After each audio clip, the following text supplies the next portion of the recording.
And what made it so interesting to me was he was surrounded by disability. And I wanted a story that finally, for once, didn't just tackle him as just the composer or just, or treated like a child, in this very infantilized, childlike manner, as much as I love Amadeus.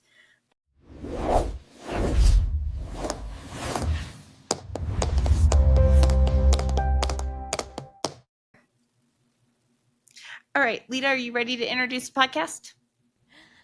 I'm Lita. That's my mom. That's human being. Life. And that is her introduction to the podcast. Faith, we're so excited to have you on the show today.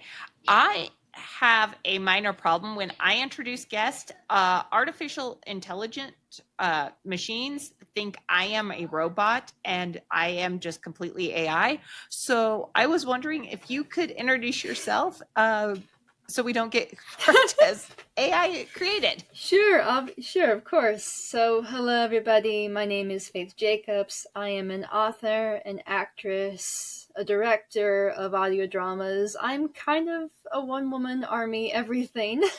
You name it, I've probably done it in the last at least 8 years of my career.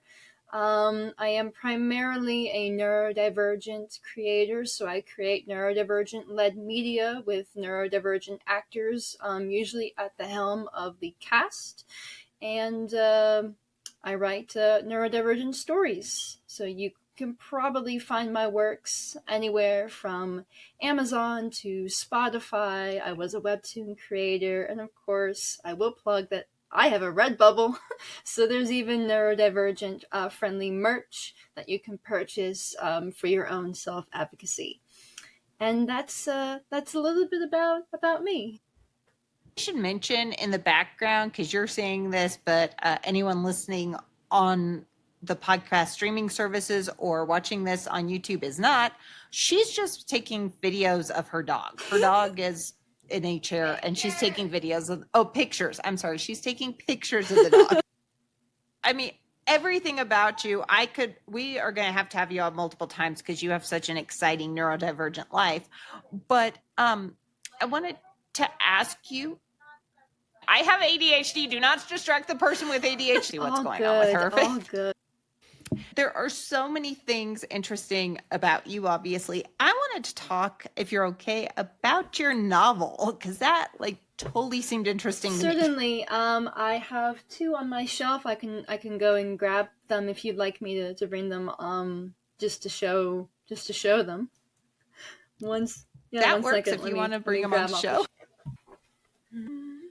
So I have 3 here of my novels, and I have 2 more that are in the mail on the way tomorrow, unfortunately. Otherwise, I would show those off too.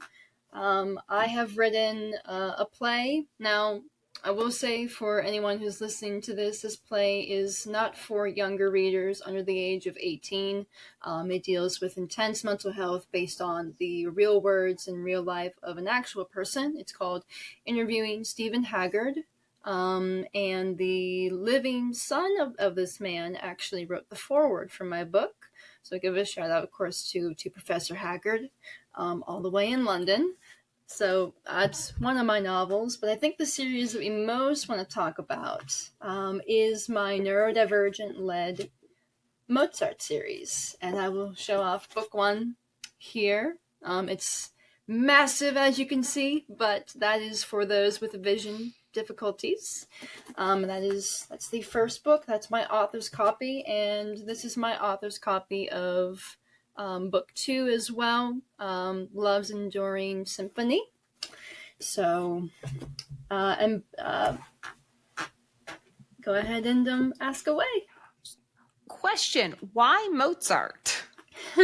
Well, I often ask myself that question too, strangely, because of all the things. So when I began it sort of goes back to the beginnings of my creative career in 2020. I began with an original series called Chaotic Idiots at the height of the pandemic, and in 2022, and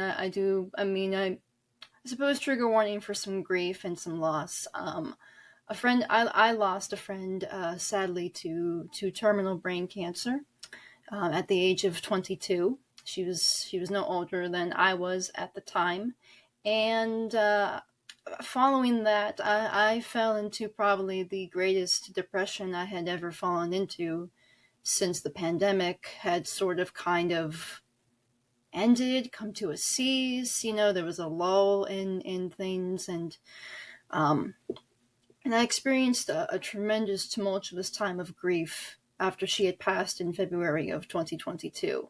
And I didn't create anything for the longest time. And then it just so happened that following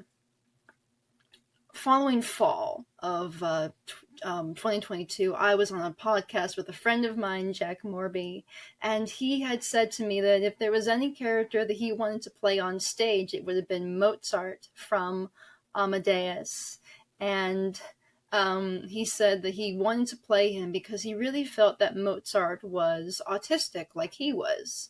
And so it led into this whole 3 years of research into reading Mozart books and letters and documents.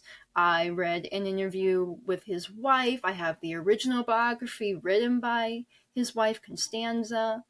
So I suppose to answer your question, why Mozart? When I learned how Mozart had passed away, and I had learned the story of his wife's grief over him, it resonated with me because I was still in that place of I've just lost my friend, and a lot of things happened around me that were very sad.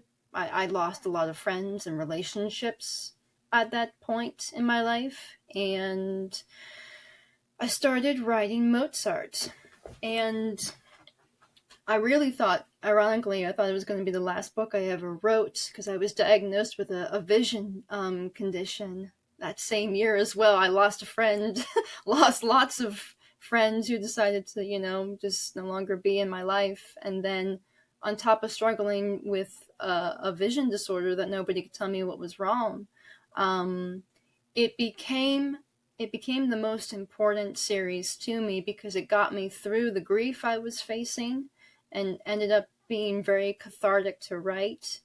And it also showed me that grief is something that doesn't just end after a year. So I hope that answers the question. It was a lot of things happened. That does indeed. With this project. It does. With Mozart, because you touched on this,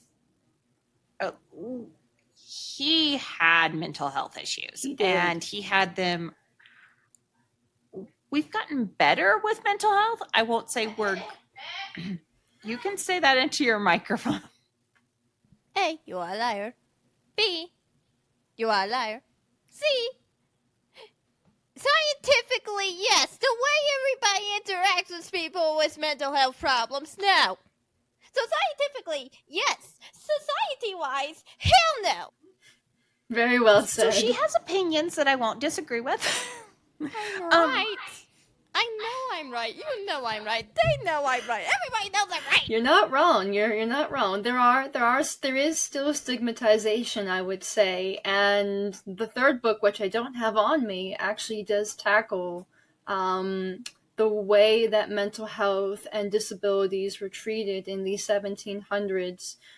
Mozart himself was somebody who probably dealt with depression and anxiety and maybe even levels of ADHD and autism combined on top of other sorts of disabilities. And what made it so interesting to me was he was surrounded by disability.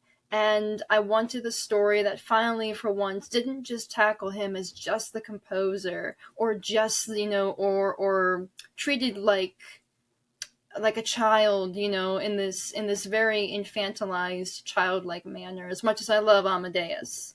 But I wanted something that finally tackled Mozart the man and Mozart the human more specifically, and tackled him in more of a day-to-day setting, where we see him having social interactions and struggling as was recorded by so many people who knew him.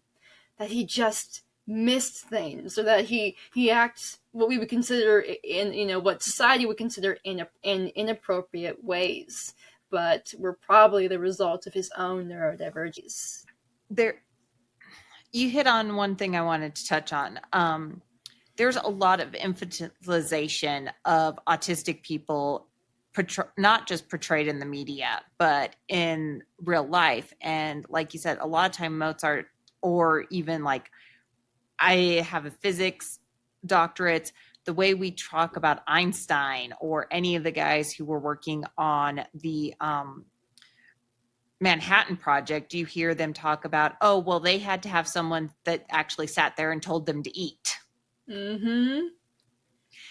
And that, when it gets into modern media culture, it does get treated not like the neurodivergent issue it is for all of us. Because I will admit, there are days I forget to eat. Who needs to eat when you're in the middle of trying to do a project? Yep. The thing you had, person, the thing you had, me. You know where the food is. I have to not eat, so she will eat. It works a good chunk of the time. I'm so proud of her. But you have things you forget when you're in the groove too, kiddo. I'm the same way. She's I'm guilty like, no, of this too. And when I it was said that for Mozart that like he had to be chased away from the piano, otherwise he might not rest. So when you pick up the novels again, I would say that they're rated 18 plus. I aim them at adults only because of the mental health aspects, only because of some of the relationships that I tackle. They are consenting adults in a consenting adult relationship. Nothing explicit for any listeners out there who are interested in Faithfully Yours, Mozart. This is not Bridgerton, but it is, I would say it is Bridgerton for the neurodivergence, with a little bit more tame on things that don't always need to be in books. So for you book talk people who are going to say, what's the spice meter? It's 0. It's 0. Let me tell you, it doesn't exist. What's a spice meter? You'll eventually learn, not right now. Yeah, it's how much of the love story is more than you want to read. And it's absolutely 0. You could honestly read this and you wouldn't know what's going on in the intimate scenes, because it's not important. But that's just me. That's just me. When talking about stuff like this, we should probably have a meter of how accurate it is to what happened back then with the mental health. Because go ahead. I was just thinking, because when I talk to people about like how therapies were in the 80s and the 90s, or even how they were when she went through therapies as a young kid, they're like, oh my God, you should have a trigger warning on this. And it's like, no, that's just kind of how we all went through it. So how are you people getting triggered? You didn't go through it. You people didn't go through it. You people didn't get terrible, terrible mental health because of it. You people are fine in your brain. We are not. We are the ones with the trauma and bad mental health because of it. You people aren't. What do you mean we should have a trigger warning? Even the people who watch this are just like, oh yeah, that happened. I forgot that happened. I put that so deep in a freaking cage under the ocean to never remember it ever again. So sorry, my trauma apparently is your trauma now, because I had trauma, and apparently me having trauma traumatizes you. I'm so sorry. I do agree so with sorry. you. So sorry. You had a nice, peaceful life, and we just had trauma. So sorry.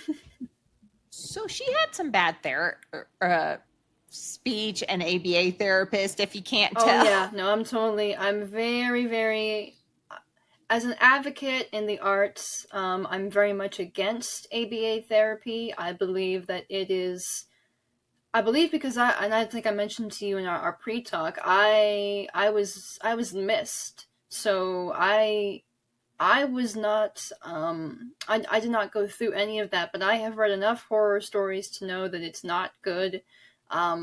It's not good at all. The majority of the time, 9 times out of 10, it is basically teaching the child how to mask to the point where it's unhealthy, and they're just going to hit burnout, and they're not going to be able to function in society at all. Happy stimmy hands. We're allowed to. Stimmy hands are good. Mhm. Yeah. No, she was in ABA for a whole 5 weeks because her developmental pediatrician was like, no, they've promised me it's changed. And when I called him up, why me not liking pizza was such a big deal, but it was. That Apparently, was me in being a speech. healthy baby, they did not want. Apparently, they wanted a very unhealthy baby. Okay, so her texture issue, real quick to explain this for food, is she doesn't like junk food. And she had a speech therapist who was like, well, we are going to force her to eat junk food. And I'm like, see, let me explain. That is not important. I mean, I would say that's fine. She likes healthy food. I have texture problems myself, and that is the strangest thing I've ever heard. And why would you not encourage someone to eat, the foods that they are happy eating? We all have same foods. Even I have same foods. Because it's different. And I had this one therapist where that wasn't even anywhere near the therapy which I was doing, and he asked me if he told me to think about my favorite type of pizza, and I said I don't like pizza, and he was like, how do you not like pizza? And I went, I don't like pizza because I don't like the texture. And he went, but you can't not like pizza, you're American, right? And I went, yes, but I don't like pizza, and I grew up in Cruces, New Mexico. There aren't no pizza places there. And he went, are you an immigrant? And I went, no, I am American. And he went, you can't be American, you don't like pizza. And I went, how does me not liking pizza make me not American? Can we get back to the book and your trauma? It's all right. So it has gotten better. That's the sad thing, is she doesn't understand. It has gotten better since the Mozart stuff. Yes. You're dealing with she's like, it was actually worse with Mozart. Yes. You were dealing with I would say when I did my research, if anyone is familiar with the Queen Charlotte TV series, there is a section where King George, who did have mental health problems, our history aside with King George, he really did suffer from some mental inhibitions that really are quite sad when you look at him not as the enemy of the revolution, but as the man that he was. And you look at his story, his real story with Charlotte. The Madness of King George is not a comedy, it's a tragedy to me.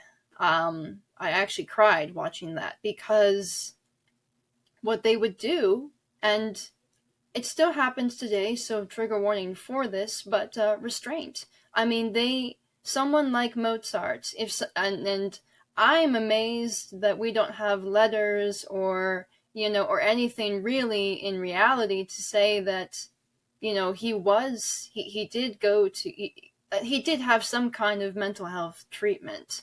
And I don't know how to explain this, but in the third novel, when I tackle Vienna General, which was the very first hospital in Austria, in the late 1700s, Mozart undergoes historical, barbaric treatment for mental illness. They would dunk him in ice water. They did, ironically, the precursor to Charles Darwin. His so many great grandfather was responsible for rotational therapy in the 1700s, and that's exactly what it sounds like. They strap you to a chair and they spin you around until you hurl, you throw up, you vomit, it's like the things that they would do. I mean, they would burn and bruise his legs. They would use leeches.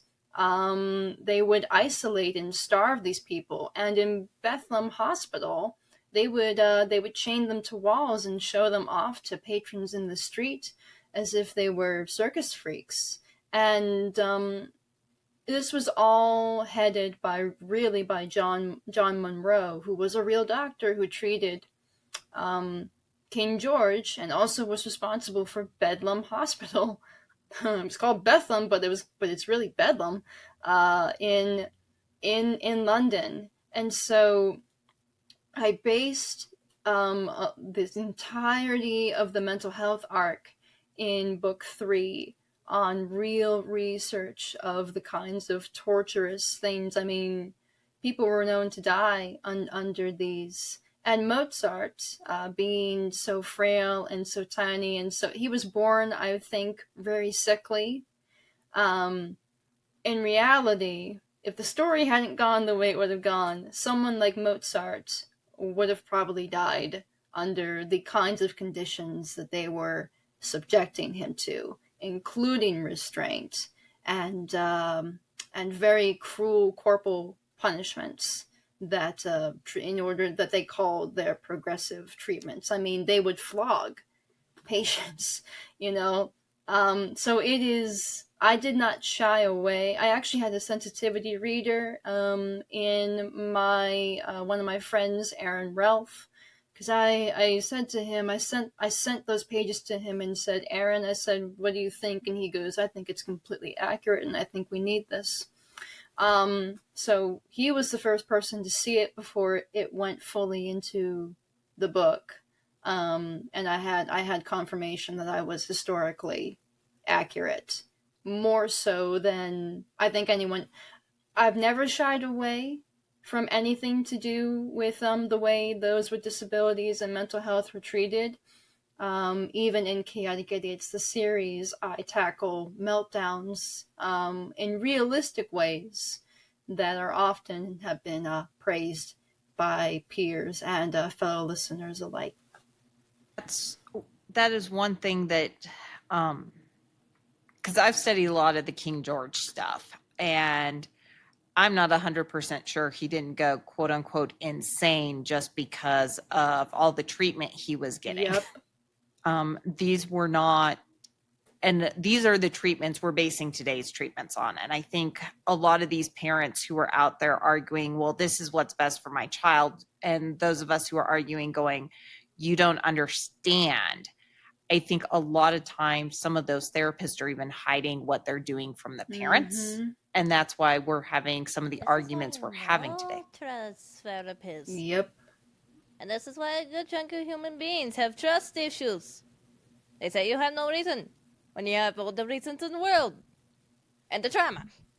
Yeah, it is. So that's why I say faithfully yours, Mozart. For as much as not every scene is an intense dramatic scene like that. Of course, there are moments with his relationship to his wife, or his relationship to the friends that he has around him, or it's him, and they have sweet moments. Like it's a very well-rounded series, but when moments of his mental health do come up, I crafted it in such a way that could have happened.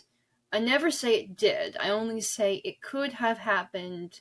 What didn't we see in between the letters? The letters are the basis, but what happened, when the quill is down, what happened when he wasn't composing, what was he doing? So it's really a series that it's like, if you'd like to watch a series about Mozart the composer, I can name you 15 of those. There's a couple coming out even this year. But if you want a series that goes through Mozart as the man behind the music and the mental health and the neurodivergent struggles that maybe he faced, that's what my series is.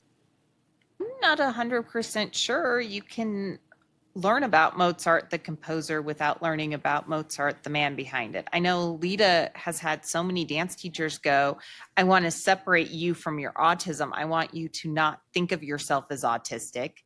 Go ahead, go off on that one. Seriously, I don't know when I went RIP. Because technically, to make me not autistic, you would have to take out my brain. So I don't know when I went RIP and had the brain in a jar, but yes, I some point in time went RIP and had it in a jar. I understand. So, but yeah, the ones that are out there, and there are, you know, like you said, tons of Mozart, the composer, but they ignore what made Mozart Mozart, and that neurodiversity makes all of us Yes. who we They are. almost in a way, like they only highlight his achievements. It's like you can't separate him from his music. I always have him writing or composing, or he's engaging in somebody once said, "Oh, was music Mozart's hyperfixation?" And I'm like, probably. And which is a great way to think about it, but it was my thought is always, but they never talk about Mozart and his relationships, or Mozart and his social difficulties. There's a great article, it's actually in French, I translated it to English, but Mozart had little oddities, little stimming.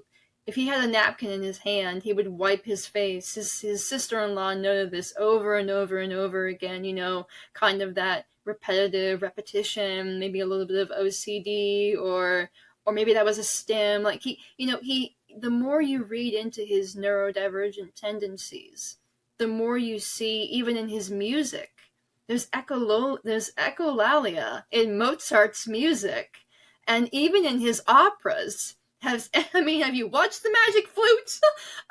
Yeah.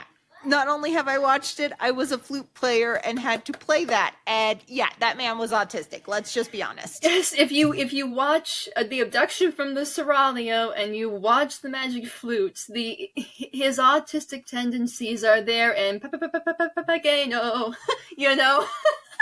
which is my favorite song, and it makes me happy. I'm like, why does this make me smile? Because I feel like his autistic self is just infused in the Papageno song.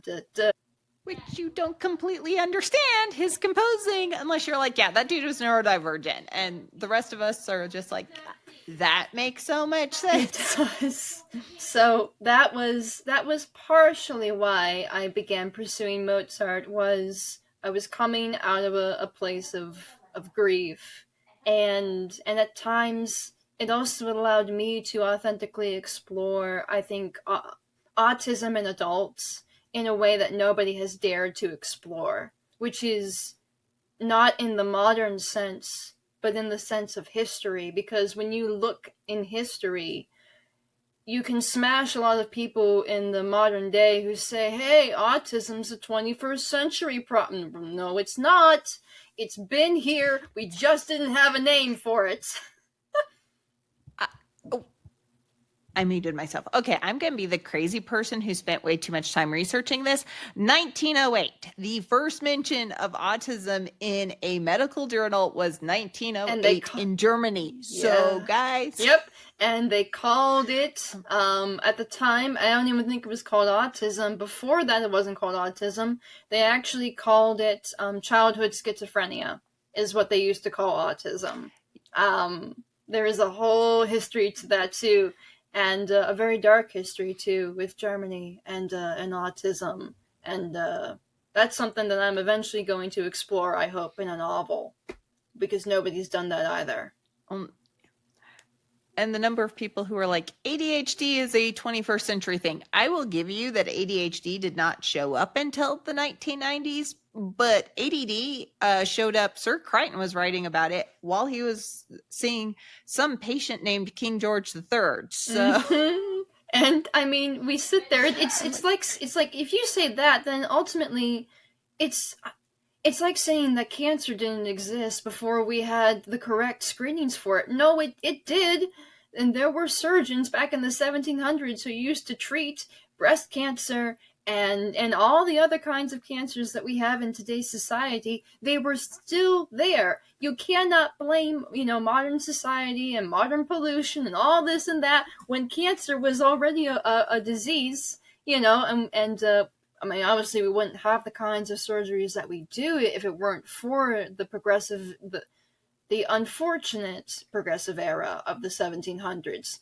But I feel like in today's society, on top of everything, from neurodiversity to surgical procedures to even the foods that we eat, everything that you have has a basis in the past, and we don't talk about it enough.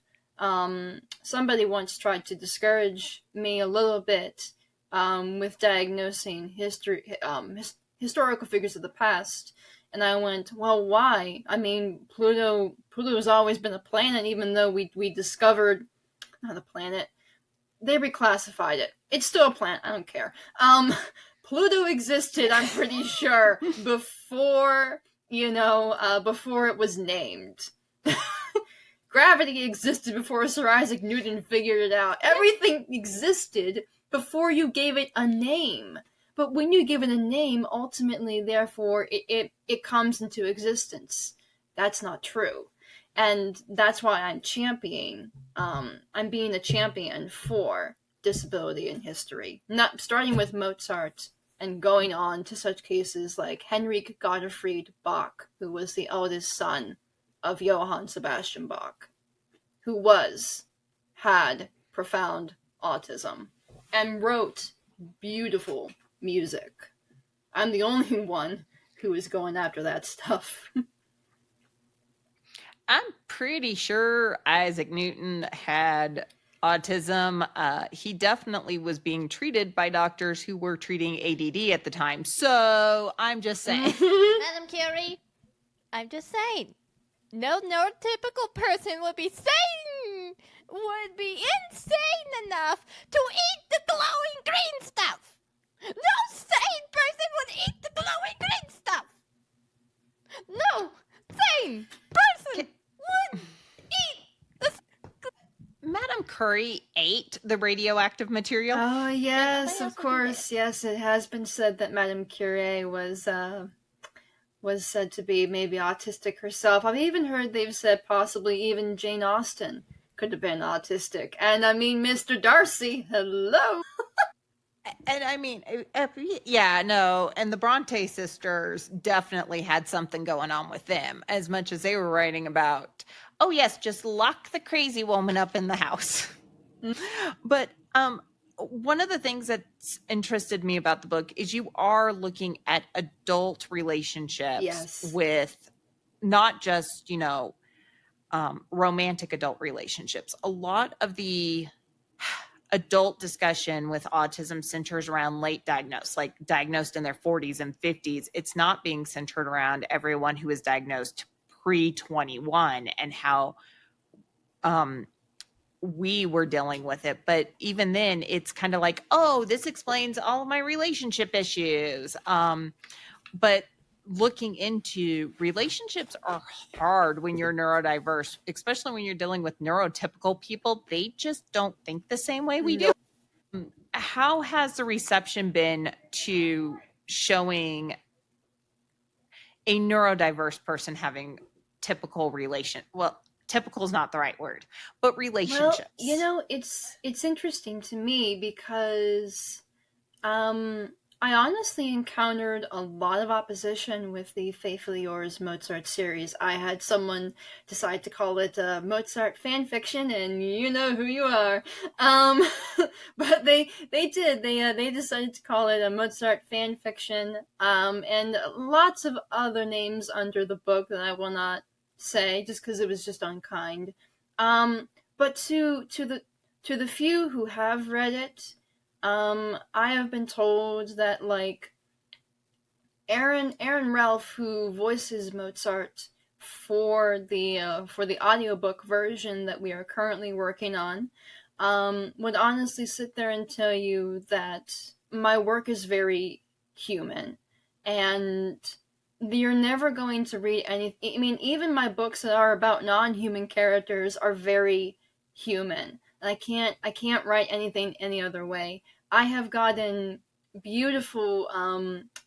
A friend of mine was listening to the show, and she was like, "I am relating to Mozart so much because of the way that I've written his relationships, his friendships, his enemies, his allies, the people who just didn't like him. I've always been very lucky to." Sorry. I've always been very lucky to have a good support system of creative artists around me who are also neurodivergent, who understand. And so if I'm getting any sort of feedback, I'm getting it from them. Um, and because they have their own traumas and their own experiences that were negative. And I sort of, with my media, I champion voicing that. So Mozart, for example, there's a scene in book 1 where Constanza wants to take Mozart away from his work for the night and take him out to dance. And he's like, well, let me finish my work and then we'll go and do this. And he turns away, and she mistakes him for being cold towards her. And he's like, I don't understand what just happened. I said that I would go, and he, and they kind of have a little bit of a tryst. Not a tryst. They have a little bit of a scuffle. They have a verbal scuffle, and Constanza sits there and she sort of calls him out on it. But even when they fight, it's never about them sort of like, oh, now we're going to have some drama and we're going to get mad at each other. She's fighting for him, because somebody actually in my comment section on my YouTube had suggested, well, what if Constanza was autistic herself and we just don't know it? And it's entirely possible that she was some form of neurodivergent herself as well. And the reason why she understood Mozart best is because, she was an autistic or a neurodivergent woman of some spectrum in her era, similar to Austen. And so their relationship really is about, Constanza's learned to sort of like mask and survive as girls, as we girls often do. We learn to survive and mask. World's not built for us. And he's kind of sitting there like, I don't understand why this person hates me and that person hates me, but you don't hate me, and that doesn't make any sense. And and so they help each other. They both learn sort of like their flaws, their flaws, their faults, their weaknesses, their difficulties. And she doesn't infantilize him. She only helps him, and he learns eventually from her how to stand up for himself. Which is an amazing story, because there are so many people, even today, I know all my friends who've tried, I like to call them mixed relationships, where they're like, I'm going to go date someone who's neurotypical. I'm like, have fun with that. I'll just be married to my neurodiverse husband. We kind of are on the same wavelength. I will just say this. Neurodivergent and neurodivergent relationships work out good. Example, my parents. You were saying, Amanda? AI is meant for AI is meant for neurotypical people, and she doesn't understand that, nor does AI. I noticed all my friends who are in those mixed relationships of neurodivergent and neurotypical, they tend to have more buttings of heads, because the neurotypical person doesn't understand how their mind works. And there are times my husband and I will have it out, but I'm like, yeah, I just hate your autism. It is just not the flavor I need it to be today. And I agree. It's like honestly the best relationships as far as like friendships that I've ever had were with those who were on a similar neurodivergent wavelength to me. I get along well with those who have ADHD and autism, or are both, more than I ever got along with my neurotypical peers. And if it's any clarity, the people who left after my friend, passed away, were those who were neurotypical, and they didn't understand that, that the kinds of needs that I needed was not the way a typical person experiences grief. We experience grief so differently. And it's something that I've debated talking about, once I was at a place where I could. And I am sort of now. But it's one of those things, too, that I wanted to tackle with Faithfully Yours Mozart was, I knew from reading, it's so funny.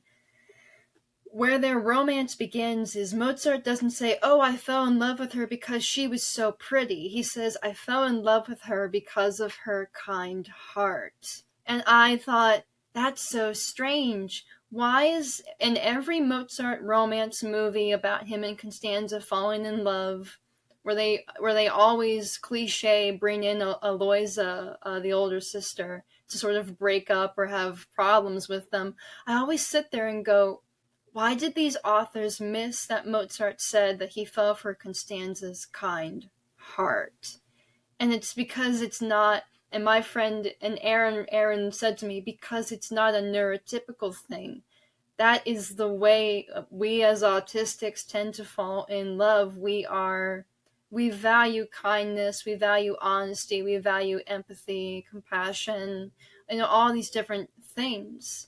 That and the way that neurodivergents tend to fall in love, and that's just based on my experience too, is that.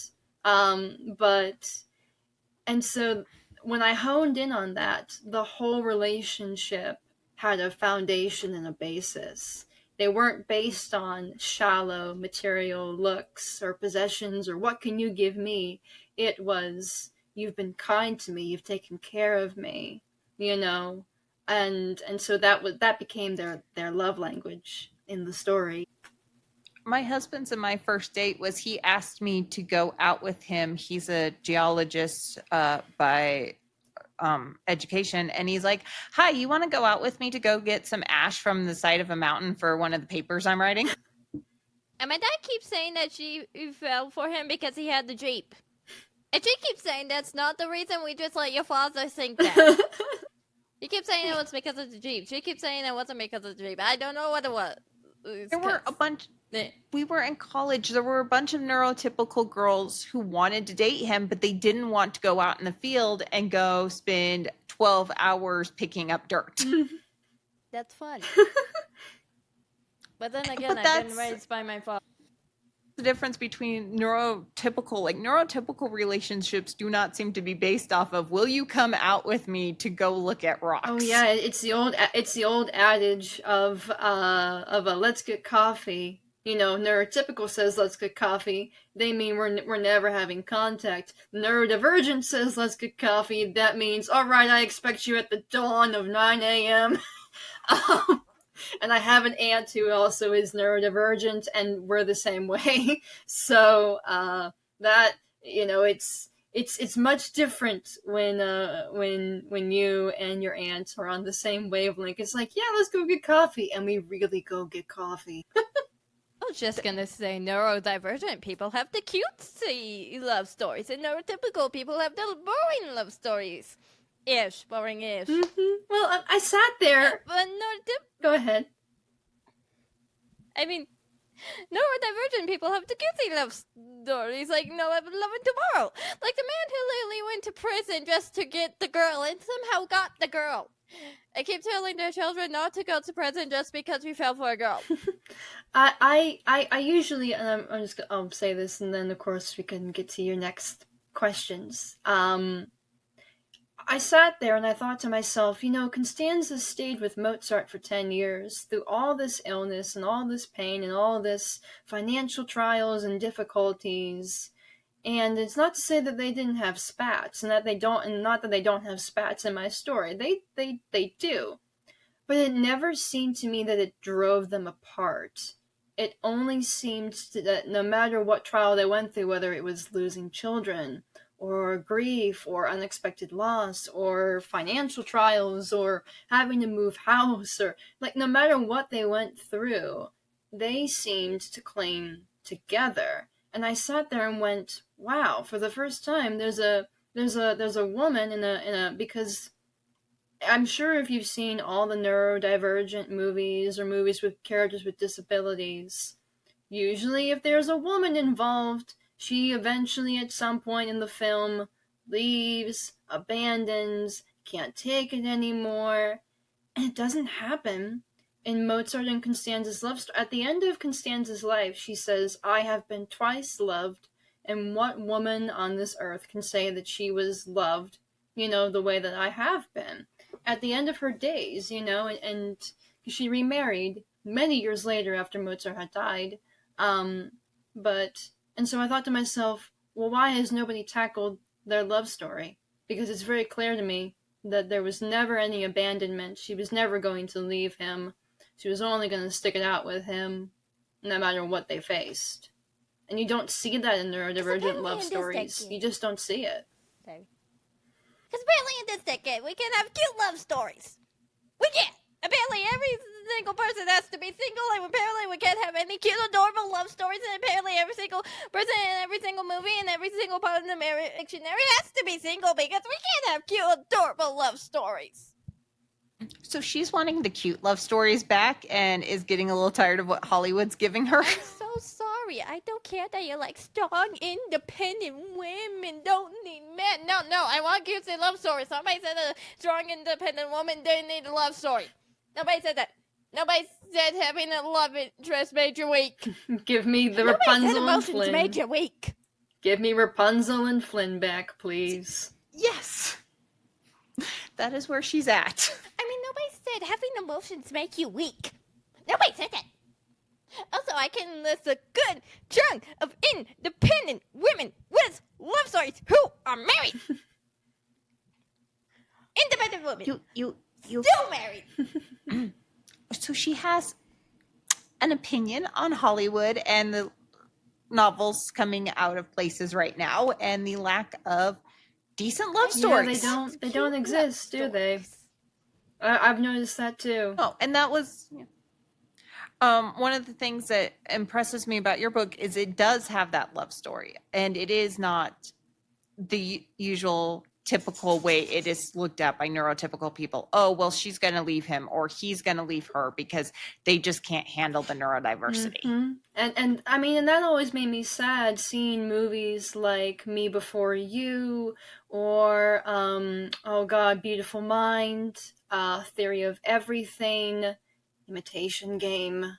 Watching these movies that have a sort of love story at the core at them in some way, and then they just go, and I sit there and I think to myself, yeah, I know it's hard, but if the adversity is what tests you and breaks you, and you're not leaning on your spouse, then what even is the point? And so when I looked at Constanza and Wolfgang in truth, with their letters, with the amount of letters that he would send her, and the very few that they have found of Constanza's, because hers have gone astray, things go missing over the centuries. But with the few of hers that exist, she was always, like, there's one letter where Wolfgang's really sick, and she's writing to her father-in-law saying, oh, don't worry about it, he's all right, I've taken care of him, like, and even her interview, she talks more about her husband than she does herself. She sacrifices her own life and her own legacy for him than anyone else, I mean, there's hardly a shred of anything about her left, and except mine is sexist, misogynistic people writing books about her. Heinz Gartner. You don't exist. I don't like you. He wrote this terrible book about Constanza called After the Requiem, and I'm ashamed that it's on my shelf, and you can just feel the sexism towards her coming out of that book. Okay, I'm sorry, we are 54 minutes into this video, and nobody said this is going an hour, and I did get the next video. Please say you'll come on again, because if you do, I just want the next video just being the whole thing about their love story, because this is just so darn cute. And I hope that you get to enjoy it whenever you have the chance to read it. She's waiting for the audiobook to come out because of her dyslexia. She does a lot more audiobooks. Yes, I am on chapter 8 right now. I only have 7 more chapters to go before I put it all together in a big compilation. So that is coming, I promise. She's like, I will be there. She will buy it as soon as it is out. It's just with her dyslexia, she has the hardest time reading. Well, and here's the good thing too. The audio drama audiobook version will cut out some of the more sequences that are more described in the book, since we have our actors acting things out. There's nothing explicit. It's probably for all ages, minus a little bit of language, like here and there. But it's Regency language, so it's even more fun. But it will be available on YouTube for free, as I don't like Audible. They want you to have a Kindle version in order to make an audiobook there, so I'm making it myself. So it will be available for everyone to listen to on my website and on YouTube as well. All right. Go ahead if you had another question or other questions, or I don't know. Well, we told you we would keep this to an hour, Faith. Is there any way we can have you come back on the show at another time? Absolutely. Yeah, absolutely. Because we had a blast. Hopefully you enjoyed the conversation. I did entirely. And now both dogs are down here. It's like, Don't forget to say where can people find you on social. Oh, yes, of course. Thank you. So, if you'd like to follow me, of course, you can follow me at Faith Jacobs Official on Instagram. That is OFFICAL. I think I misspelled official wrong on my Instagram. I will double check. But I know on one of my social medias it doesn't look right. That is me. Because my brain has autofill. But if you'd like to find me there, of course, you can follow me on Instagram. You can find me on YouTube at Coffee and Comics Creations. Or Coffee and Comics, I think, because Coffee and Comics Creations is my Redbubble, where you can get bookish merch, and you can get podcast merch as well. Let's see. I think Instagram, YouTube, and of course my author's website as well, which I'm sure Amanda will plug into the description below, and all my relevant links that I sent. So you can find me there and on Goodreads, where I would highly recommend reviews for Faithfully Yours Mozart, because it's easier than Amazon. And Spotify, where you can find the audio drama currently airing in single episodes right now, but will eventually be a compilation of all the episodes, hopefully by the end of this year. I did want to ask, and I'm putting you on the spot, so hopefully you're not mad at me. We are putting together a resource guide for the website for all these autism resources. Do you mind if we list your novels as a great resource to just understand autism through fiction? Absolutely, and that would be wonderful. They, like I said, they come, and on to that point, I will say that the Faithfully Yours Mozart books do come in 2 editions. I only have, I have the disability-friendly ones on me right now, which are these ones. So they're bigger print, they're bigger for that reason. I was having vision difficulties when I wrote these. But there are standardized, smaller editions that you can get that are like 5 by 8, 8.37s. You can get standardized versions of the book as well. But these are the disability-friendly ones. They're bigger. You can hold them, like if you're reading to somebody who has a difficult time reading, you can read these together with somebody. But if you want a standardized version, I would recommend getting those just so that they're easier to hold. So there are 2 versions, because people complained, ironically, about how big these books are. But they're big for those who have vision problems. So absolutely, you are so free to do that, and that would be wonderful to have. Great. Okay, we are at 90 minutes. Thank you for being on the podcast. Before we go, do you Lita! have any cute pets? Okay, first off, you do not have to be so producer. She's becoming a little producer, Faith. I don't have to be so producer. You said this wasn't going in. Now we're at the... I got too hyperfixated. I am a bad producer. No, we're at the hour. So she wants to know if you have any cute pets at home before we let you go, Faith. I do. I have two white kitties. Their names are Anya and Vashti, and sometimes they make appearances on my social media, and they are little divas, and I love them so much. Animals are her favorite thing in the world. She likes animals better than people. I think we can all say that some days. You will probably like then Meister's Best Friend, which is a story, and I don't have it with me. It's coming in the mail tomorrow, about Mozart's little puppy, Pimperel, and her adventures with Mozart in the young readers friendly version of Faithfully Yours, which is Meister's Best Friend. She's a wire fox terrier, and it's a fun story. We're going to have to pick that one up for her. Thank you so much for coming on, Faith. We are going to have you on again. Absolutely. And thank you.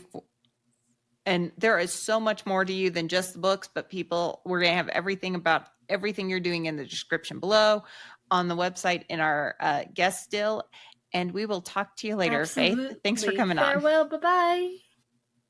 Hello, thank you for watching the podcast, and please subscribe, and also look at the adorable paper. So if you want to subscribe for it, and also please leave a like, and don't forget, if you subscribe to our stuff, you won't miss any of our new podcast stuffies. And also, did you see the adorable paper? Don't you like it?